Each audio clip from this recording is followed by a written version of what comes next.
প্রিয় শিক্ষার্থীবৃন্দ, আশা করি সবাই ভালো আছো, নিরাপদে আছো।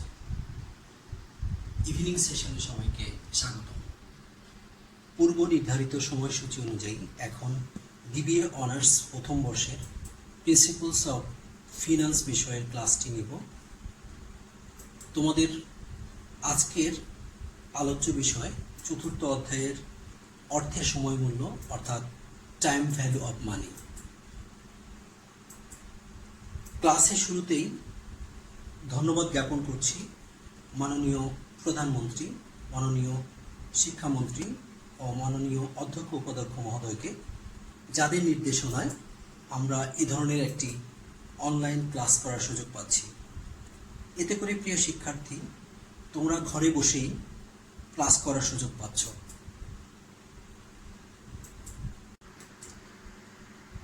প্রিয় শিক্ষার্থীবৃন্দ, এই পাঠ শেষে তোমরা যে বিষয়গুলো জানতে পারবে: 1. অর্থের সময় মূল্য কী তা বর্ণনা করতে পারবে। 2. অর্থের সময় পছন্দনীয়তার কারণগুলো ব্যাখ্যা করতে পারবে। 3. অর্থায়নে অর্থের সময় মূল্যের গুরুত্ব বা ভূমিকা ব্যাখ্যা করতে পারবে। 4. সরল সুদ ও চক্রবৃদ্ধি সুদের মধ্যে পার্থক্য করতে পারবে। 5. বর্তমান মূল্য ও ভবিষ্যৎ মূল্যের মধ্যে পার্থক্য করতে পারবে।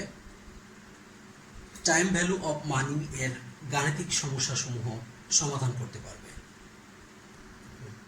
এখন আমরা মূল আলোচনা বিষয়ে ফিরে যাচ্ছি। আমাদের আজকের আলোচ্য বিষয় অর্থের সময় মূল্য। প্রথমে আসি যে অর্থের সময় মূল্য বলতে আমরা কি বুঝি। সাধারণত সময় পরিবর্তনের সাথে সাথে অর্থের মূল্যের যে পরিবর্তন হয় তাকে অর্থের সময় মূল্য বলে থাকি। সাধারণত সময় পরিবর্তনের সাথে সাথে দেখা যায় যে অর্থের মূল্যের পরিবর্তন ঘটে। যেমন আজকে 10 টাকা দিয়ে আমরা যে জিনিসটা কিনতে পারবো, 2 বছর পরে 10 টাকা দিয়ে ঠিক সেই পরিমাণে জিনিস আমরা কিনতে পারবো না। তার মানে মূল্যের পরিবর্তন ঘটবে। আর এই মূল্য নির্ধারিত হয় পারচেসিং পাওয়ারের উপর। অর্থাৎ আমার আগের চেয়ে যদি পারচেসিং পাওয়ার বাড়ে তাহলে অর্থের মূল্য বেড়ে যায়, আর আগের চেয়ে যদি পারচেসিং পাওয়ার কমে যায় তাহলে অর্থের মূল্য কমে যায়। যেমন ধরো 10 টাকা দিয়ে আজকে আমরা যে জিনিসটা কিনতে পারবো,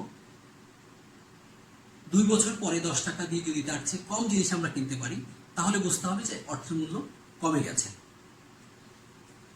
এবার আসি অর্থের সময় পছন্দনীয়তার কারণগুলো কি, অর্থাৎ মানুষ কেন বর্তমানকে প্রাধান্য দেয়, মানুষ কেন বর্তমানে অর্থ পেতে আগ্রহী হয়, বর্তমানকে মানুষ কেন পছন্দ করে।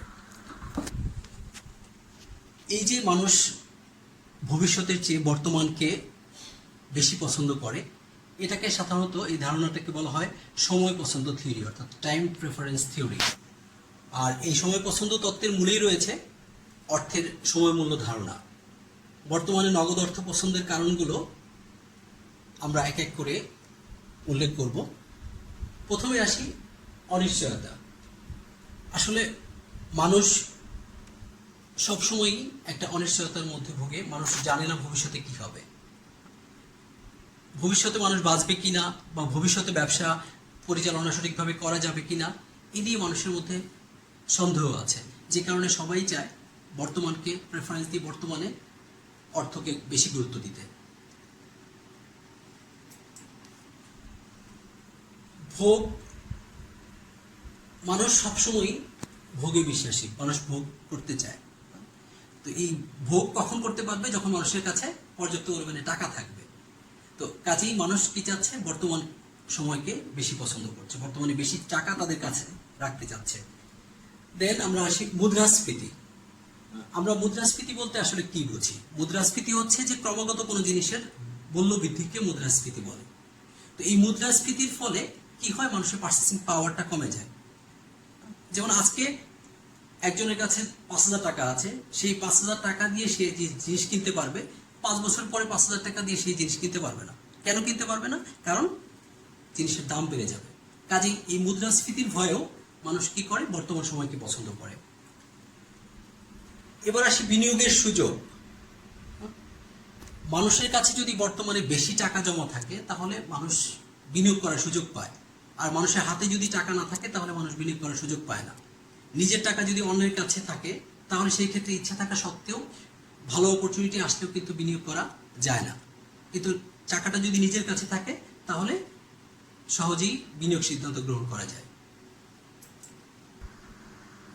এবার আসি অর্থায়নে অর্থের সময় মূল্যের গুরুত্ব বা ভূমিকা। প্রথমে আসি যে অর্থায়ন বলতে আমরা আসলে কি বুঝি। অর্থায়ন বলতে আমরা সাধারণ অর্থে বুঝি যে অর্থ সংগ্রহ করাকে। আসলে প্রকৃত অর্থে অর্থায়ন বলতে আমরা অর্থ সংগ্রহ করাকে বুঝি না। অর্থায়ন বলতে আমরা বুঝি যে অর্থের উৎস শনাক্তকরণ, অর্থ সংগ্রহ, সেই অর্থ বিনিয়োগ করা এবং বিনিয়োগ করে বিনিয়োগের সঠিক ব্যবহার নিশ্চিত করার যে কৌশল, সেটি হচ্ছে অর্থায়ন। তো এই অর্থায়নের ক্ষেত্রে ডেফিনেটলি আমাদেরকে কি করতে হবে? অর্থের সময় মূল্য দিতে হবে, অর্থের সময় মূল্য বিবেচনা করতে হবে। যখন আমরা কোনো সঠিক সিদ্ধান্ত গ্রহণ করতে যাব, আর্থিক সিদ্ধান্ত গ্রহণ করতে যাব, তখন অর্থের সময় মূল্য আমাদেরকে চিন্তা করতে হয়। কারণ আমরা যখন দীর্ঘমেয়াদে কোথাও বিনিয়োগ করতে যাই তখন সেই দীর্ঘমেয়াদী অর্থটা কিন্তু দীর্ঘমেয়াদী সোর্স থেকে আমরা সংগ্রহ করে থাকি। আবার যখন স্বল্প মেয়াদে কোথাও বিনিয়োগ করতে যাই তখন স্বল্পমেয়াদী সোর্স থেকেই কিন্তু স্বল্পমেয়াদী অর্থটা বিনিয়োগ করা উচিত। অন্যদিকে বিনিয়োগ প্রকল্প যখন আমরা নির্বাচন করতে যাই, আমাদের সামনে যখন একাধিক প্রকল্প থাকে, তখন সেই বিনিয়োগ প্রকল্পের মধ্যে কোন প্রকল্পটা আমার জন্য গ্রহণযোগ্য হবে, কোন প্রকল্পে ইনভেস্ট করা আমার জন্য লাভজনক হবে, সেটি সিদ্ধান্ত নিতে গেলে কিন্তু আমাদের কি করতে হবে? টাইম ভ্যালু অফ মানির কথা চিন্তা করতে হবে। অর্থায়নে অর্থের সময় মূল্যের গুরুত্বের মধ্যে আরও যে ইম্পর্টেন্ট পয়েন্টগুলো রয়েছে তার মধ্যে নগদ প্রাপ্তিকে অগ্রাধিকার দেয়া, অর্থের বর্তমান মূল্য নিরূপণ, বর্তমান ভোগে অগ্রাধিকার। তো প্রথমে আসছি নগদ প্রাপ্তিকে অগ্রাধিকার দেয়া। আমরা জানি যে বাণিজ্যিক পরিমণ্ডল এটা অনিশ্চয়তায় ভরা, অনেক ঝুঁকি থাকে, যে কারণে ব্যবসায়ীরা তারা ভবিষ্যতে অর্থ গ্রহণকে তারা পছন্দ করে না, তারা বর্তমানকেই বেশি প্রাধান্য দিয়ে থাকে। অর্থের বর্তমান মূল্য নিরূপণ। সাধারণত যে কোনো ব্যবসায়ী যখন বিকল্প প্রজেক্টগুলো মূল্যায়ন করে বেস্ট প্রজেক্ট সিলেক্ট করতে চায়, তখন সাধারণত সে কী করে? অর্থের সময় মূল্য বিবেচনা করে 2টি বা 3টি প্রজেক্টের অর্থের সময় মূল্যের যেটির অর্থের সময় মূল্য বেশি হয়, অর্থাৎ পজিটিভ এবং বেশি থাকে, সেটি সাধারণত ওই ব্যবসায়ী প্রকল্প হিসেবে গ্রহণ করে থাকে। সর্বশেষ বর্তমান ভোগে অগ্রাধিকার। আমরা সাধারণত মানুষ সবাই বর্তমান ভোগকেই প্রাধান্য দিয়ে থাকি, তারা ভবিষ্যৎকে কখনো কী করি না, প্রাধান্য দেই না, যে কারণে বর্তমান অর্থের সময় মূল্যকেই সবাই গুরুত্ব দিয়ে থাকে। এবার আসা যাক সরল সুদ ও চক্রবৃদ্ধি সুদের মধ্যে পার্থক্য। তো প্রথমে আসি যে সরল সুদ কি।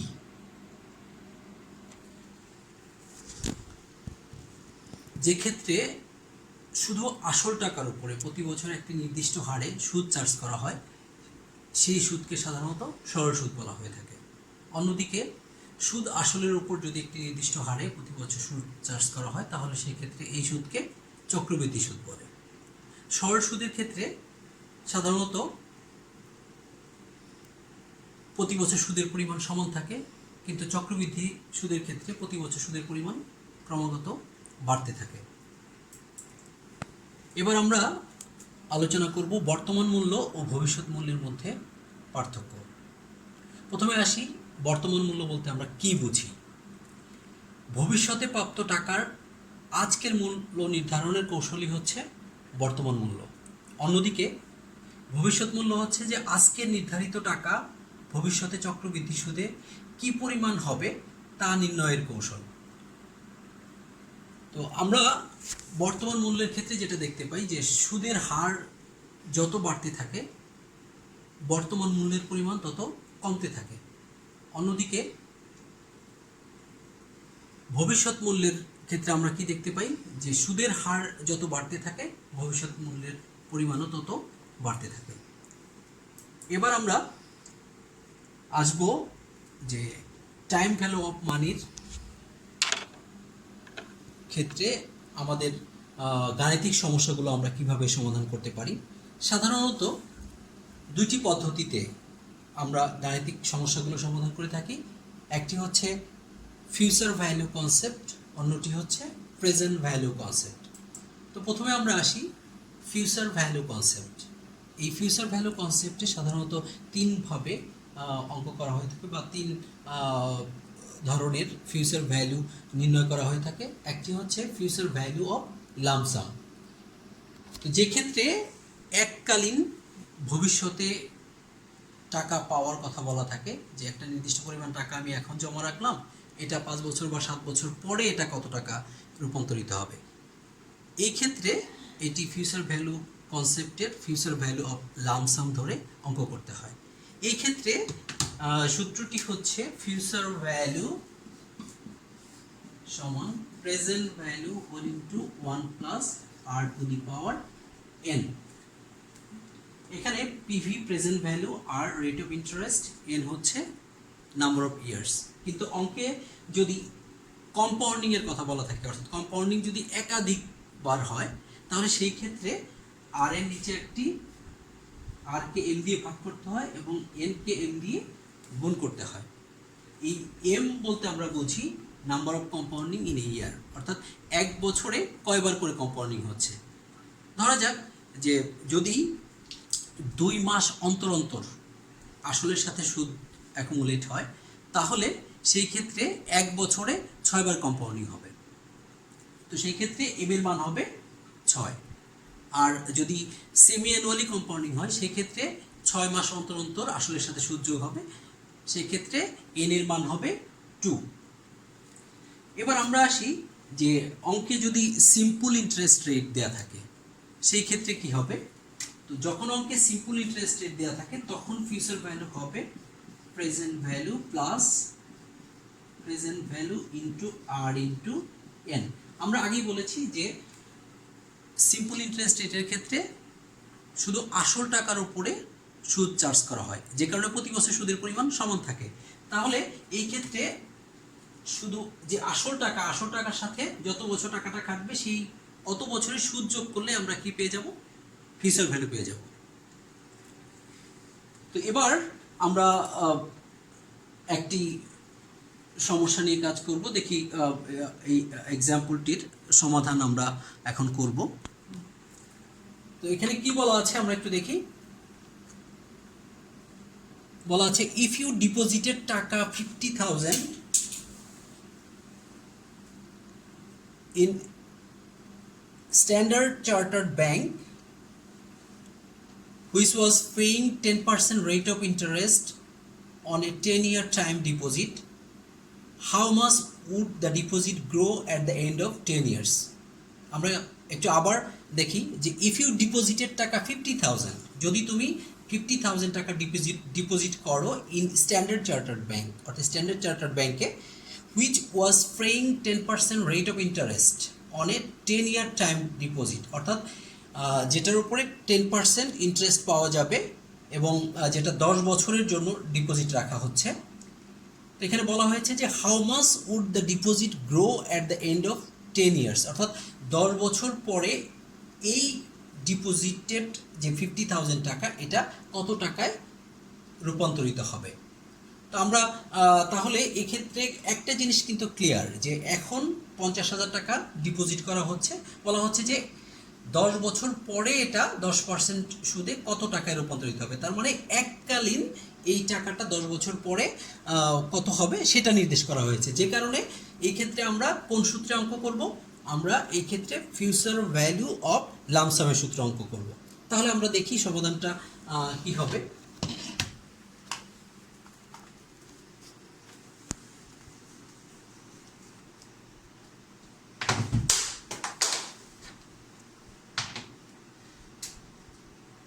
এক্ষেত্রে 50,000 টাকা আমার প্রেজেন্ট ভ্যালু, কারণ 50,000 টাকা আমি এখন বিনিয়োগ করলাম। আমাকে রেট অফ ইন্টারেস্ট কত দিবে, 10%। এখানে কোনো কম্পাউন্ডিং এর কথা বলা হয়নি, আমরা ধরে নিব তাহলে যে এটা অ্যানুয়াল কম্পাউন্ডিং হয়েছে, যে কারণে এম এর মান অ্যানুয়াল কম্পাউন্ডিং এর ক্ষেত্রে 1, সুতরাং আমরা ওইখানে 1 লিখলেও পারি, না লিখলেও পারি। আর এন এর মান কত বছর পরে আমরা টাকাটা পাবো? 10 বছর পরে এন এর মান হবে 10। তাহলে কি হচ্ছে,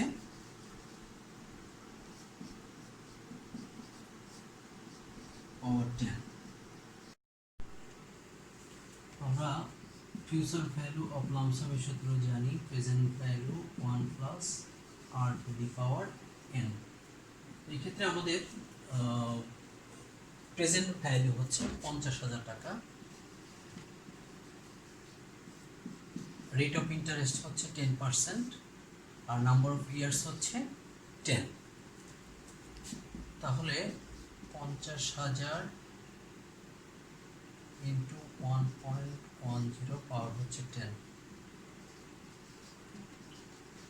তো 1.10 এর পাওয়ার 10 করলে যেটা আসে সেটা হচ্ছে 2.5937।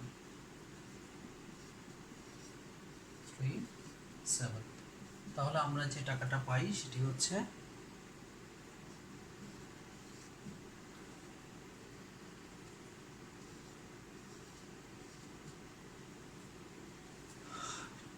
ঠিক আছে শিক্ষার্থীরা, তোমরা বুঝতে পেরেছো, আশা করি তোমরা বিষয়টি বুঝতে পেরেছো। এবার আমরা পরবর্তী বিষয়ে চলে যাই, future value of annuity.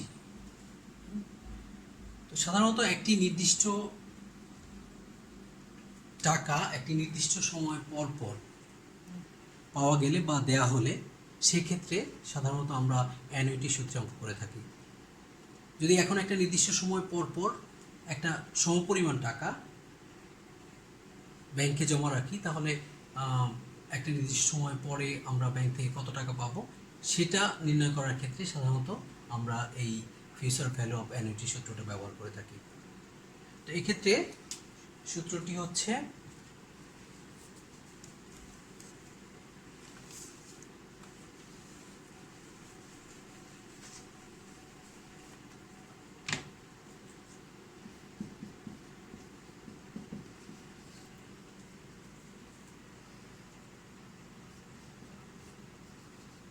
A by R second bracket 1 plus R to the power n minus হচ্ছে 1। তো এই অ্যানুইটিকে আবার দুইটি ভাগে ভাগ করা হয়, একটা হচ্ছে অর্ডিনারি অ্যানুইটি আর একটা হচ্ছে অ্যানুইটি ডিউ।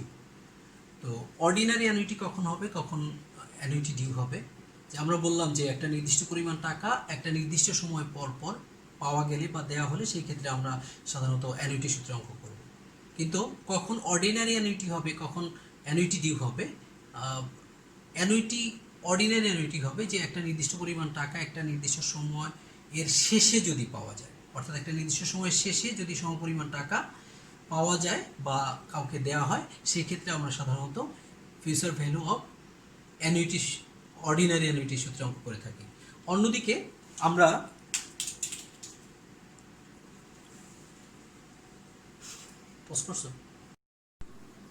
এবার আমরা আসি ফিউচার ভ্যালু অফ অ্যানুইটি বলতে আমরা কি বুঝি। সাধারণত একটি নির্দিষ্ট পরিমাণ টাকা একটি নির্দিষ্ট সময় পর পর পাওয়া গেলে বা দেয়া হলে সেই ক্ষেত্রে ফিউচার ভ্যালু অফ অ্যানুইটির সূত্রে সাধারণত অঙ্ক করতে হয়। তো এই ফিউচার ভ্যালু অফ অ্যানুইটি সাধারণত দুই প্রকার, একটি হচ্ছে অর্ডিনারি অ্যানুইটি আর একটি হচ্ছে অ্যানুইটি ডিউ। তো অর্ডিনারি অ্যানুইটি কখন হবে, যে এই যে বললাম আমরা একটা নির্দিষ্ট পরিমাণ টাকা একটা নির্দিষ্ট সময় পর পর পাওয়া যাবে বা দেওয়া হবে, এই ক্ষেত্রে যদি একটা নির্দিষ্ট সময়ের শেষে যদি পাওয়া যায় তাহলে সেই ক্ষেত্রে সেটা হবে অর্ডিনারি অ্যানুইটি। আর একটি নির্দিষ্ট সময়ের শুরুতে যদি পাওয়া যায় তাহলে সেই ক্ষেত্রে সেটি হবে অ্যানুইটি ডিউ। আমি আবার বলি যে একটি নির্দিষ্ট পরিমাণ টাকা একটি নির্দিষ্ট সময়ের শেষে বা একটা নির্দিষ্ট সময় পর পর যদি শেষে পাওয়া যায় তাহলে সেই ক্ষেত্রে হবে অর্ডিনারি অ্যানুইটি।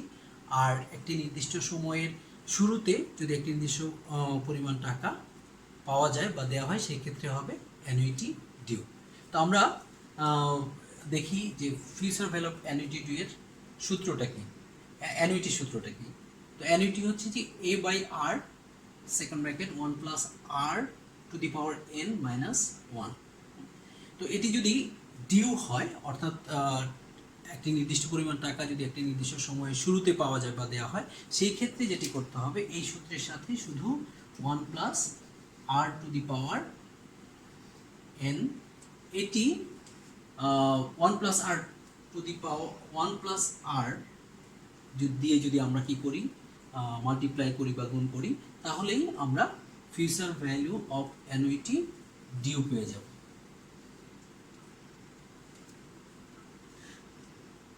তো এবার আমরা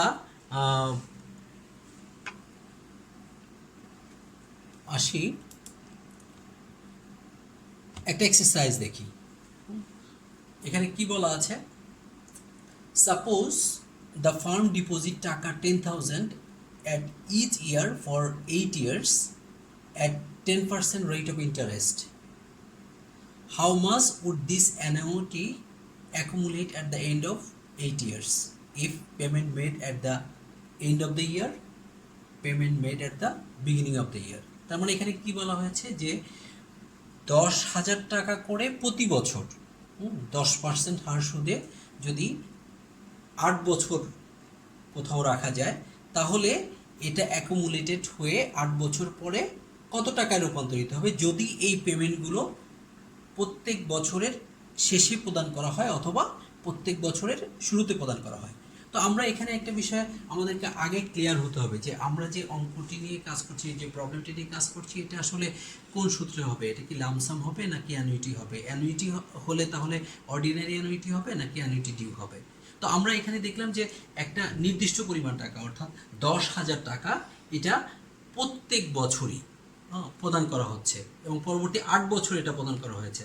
তার মানে এখানে সমপরিমাণ টাকা অর্থাৎ 10,000 টাকা যেহেতু প্রতি বছর প্রদান করা হয়েছে, সেহেতু এটি অবশ্যই অ্যানুইটি সূত্রে হবে। এবং এখানে কোনো কিছু অবশ্য বলা নেই যে বছরের শুরুতে বা শেষে প্রদান করা হয়েছে কিনা। তো একটি বিষয় তোমাদেরকে জানিয়ে রাখি যে যদি প্রশ্নে এরকম শুরু বা শেষ কোনো কিছু বলা না থাকে, তাহলে ধরে নিতে হবে যে এটি প্রত্যেক বছরের শেষে প্রদান করা হয়েছে। সুতরাং এটি ধরে আমরা কি করব, অ্যানুইটি সূত্রে অঙ্কটা করব। তাহলে আমরা এই ক্ষেত্রে কিন্তু আমাদের স্পেসিফিক্যালি বলে দেওয়া আছে যে পেমেন্ট যদি শেষে প্রদান করা হয় তাহলে সেই ক্ষেত্রে কি হবে, এবং পেমেন্ট যদি শুরুতে প্রদান করা হয় তাহলে কি হবে। তাহলে প্রথম প্রবলেম যেটা ছিল পেমেন্ট শেষে দেওয়া হয়েছে, তাহলে এটি হবে ফিউচার ভ্যালু অফ অ্যানুইটি সূত্রে হবে। আর পরেরটি যেহেতু প্রত্যেক বছরের শুরুতে প্রদান করা হয়েছে, তাহলে এই ক্ষেত্রে future value of annuity due এর সূত্রে অঙ্ক করতে হবে। তো আমরা এবার সমস্যাটা তোমাদের সলভ করে দেখে। তো এই ক্ষেত্রে কত টাকা প্রতি বছর জমা দেওয়া হয়েছে? 10,000 টাকা। এখানে রেট অফ ইন্টারেস্ট কত আছে? 10%। কত বছরের জন্য টাকাটা জমা দেওয়া হয়েছে? 8 বছরের জন্য।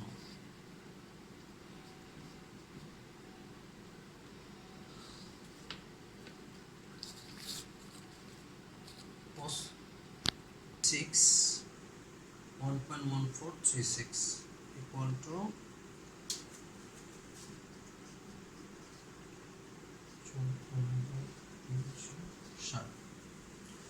তাহলে আমরা বুঝতে পারলাম যে কিভাবে আমরা ফিউচার ভ্যালু অফ অ্যানুইটি নির্ণয় করতে পারি। আমাদের সেকেন্ড কোশ্চেন যেটা ছিল যে payment made at the beginning of the year, অর্থাৎ বছরের শুরুতে যদি প্রদান করা হয়, তাহলে আমরা জানি যে এখানে শুধু এটাকে 1 প্লাস আর দিয়ে যদি গুণ করা যায় তাহলে আমরা পেয়ে যাই। তাহলে এই ক্ষেত্রে আমাদের কত হচ্ছে 1, তাহলে আমরা এই ক্ষেত্রে 1.10, এটাকে 1.10 দিয়ে যদি গুণ করি, এটাকে 1.10 দিয়ে গুণ করলে কত পাই আমরা?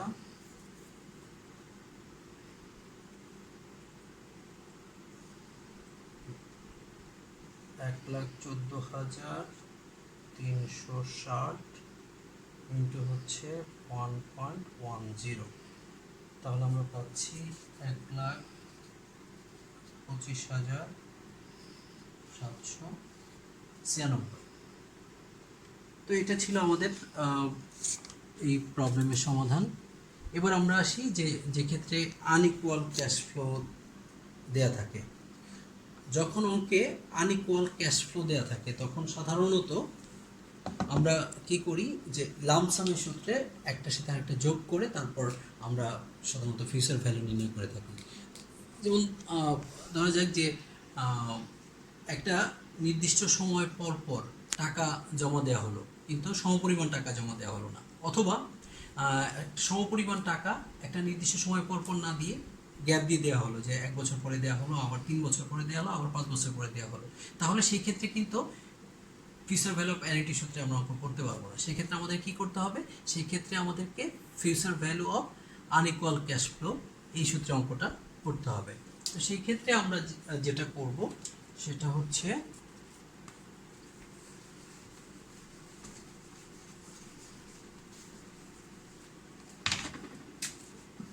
ফিউচার ভ্যালু সমান হচ্ছে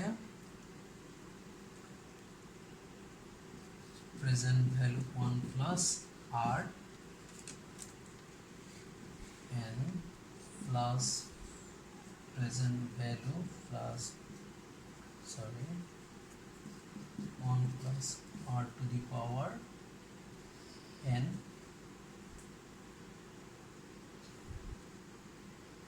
plus present value 1 plus R to the power n। এভাবে যতগুলো ক্যাশ ফ্লো থাকবে আমরা সাধারণত ততগুলো ক্যাশ ফ্লো কে আমরা এভাবে প্রত্যেকটা ক্যাশ ফ্লোর জন্য একটা সূত্র হবে। তো এখানে এন এর এন মানে আমরা জানি যে নাম্বার অফ ইয়ার্স, তবে এইখানে একটা বিষয় আমাদেরকে অবশ্যই খেয়াল করতে হবে যে এন বলতে আমরা বোঝাচ্ছি যে অ্যাকচুয়ালি কত বছরের সুদ পাওয়া যাচ্ছে বা দেয়া হচ্ছে সেটাকে বোঝাবে। তো আমরা যত বছরের সুদ পাবো এনের মানটা তত বছরই হবে। ধরা যাক যে 5,000 টাকা করে প্রথম বছর 5,000 টাকা জমা দেওয়া হলো, দ্বিতীয় বছর 10,000 টাকা জমা দেওয়া হলো, তৃতীয় বছর 7,000 টাকা জমা দেওয়া হলো। এক্ষেত্রে যে প্রতি বছরের শেষে যদি টাকাটা জমা দেওয়া হয় তাহলে আমরা খেয়াল করি যে প্রথম বছরে যে টাকাটা জমা দেওয়া হয়েছিল এই টাকার উপরে কিন্তু ওই বছরে কোনো সুদ পাবে না সে, পরবর্তীতে যে কয় বছরে এই টাকা খাটবে তত বছরে সুদ পাবে। কাজে এনের মান হবে অ্যাকচুয়ালি ওই টাকার উপরে যত বছরের সুদ পাওয়া যাবে সেটি।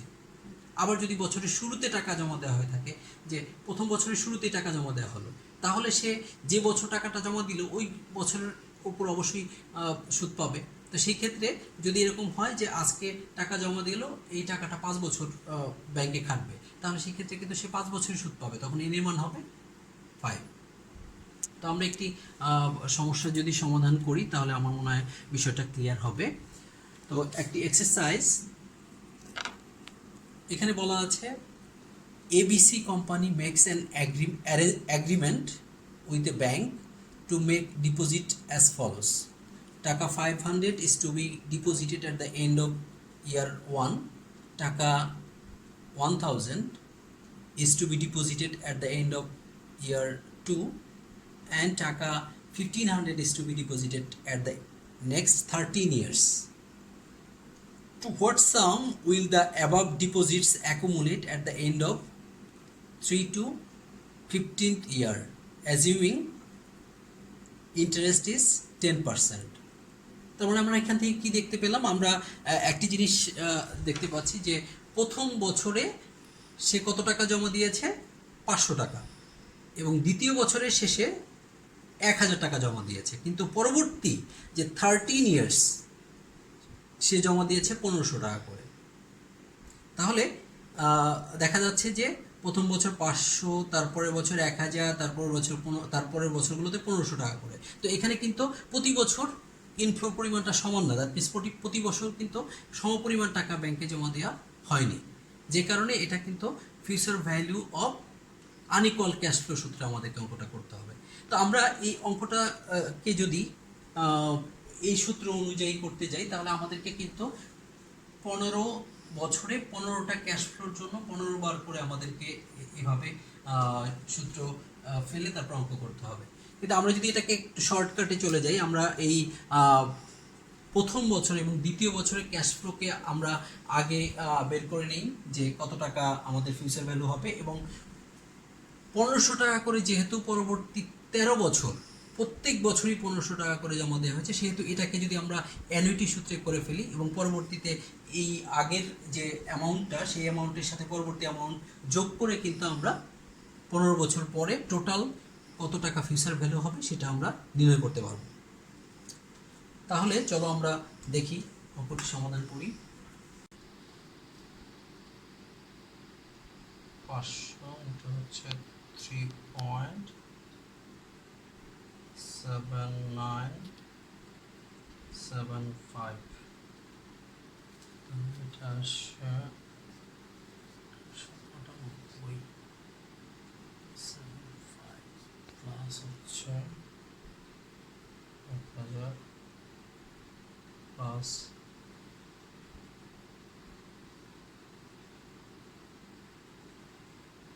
ইন্টু হচ্ছে 3.4523 আমরা কত পাচ্ছি plus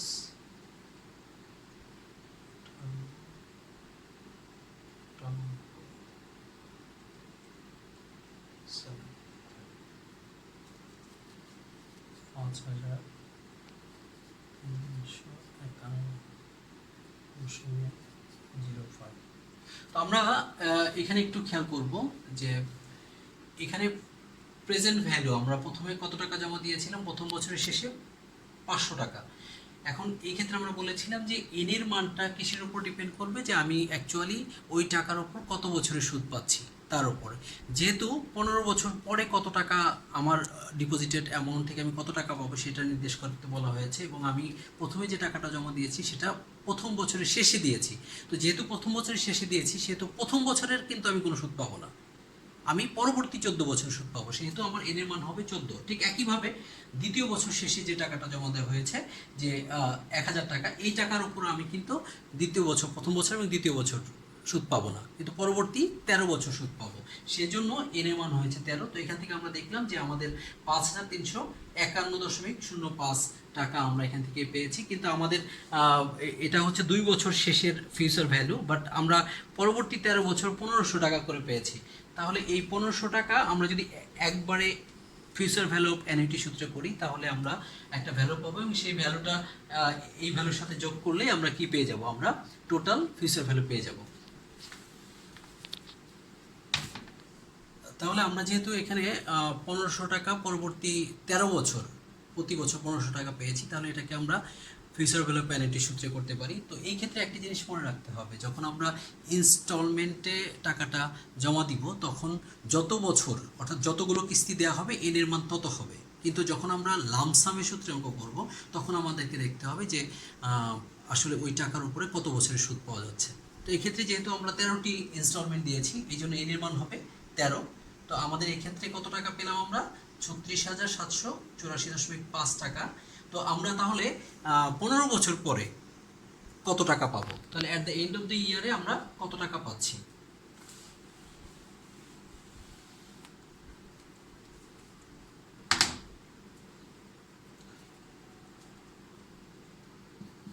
total future value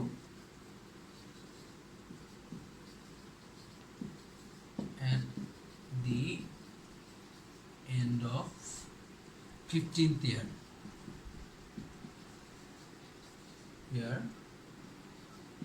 will be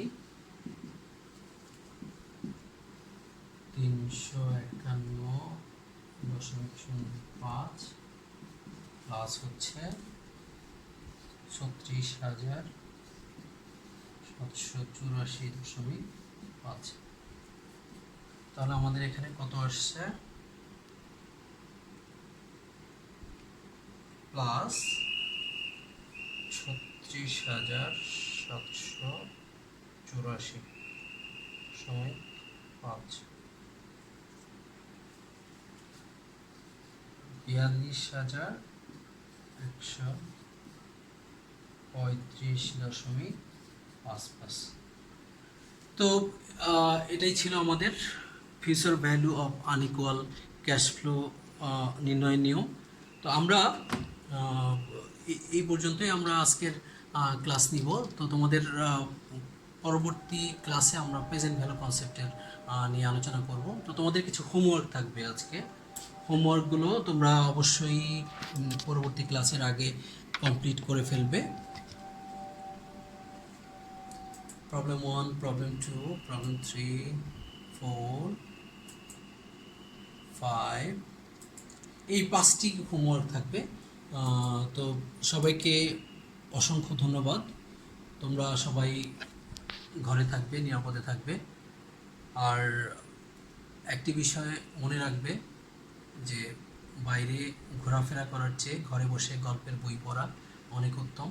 তো আমরা আসো সবাই মিলে আমরা দেশটাকে করোনামুক্ত করি, করোনার সাথে যুদ্ধ করে আমরা যুদ্ধে জয়ী হই, এই কামনা রেখে আজকের মতো শেষ করছি। আল্লাহ হাফেজ।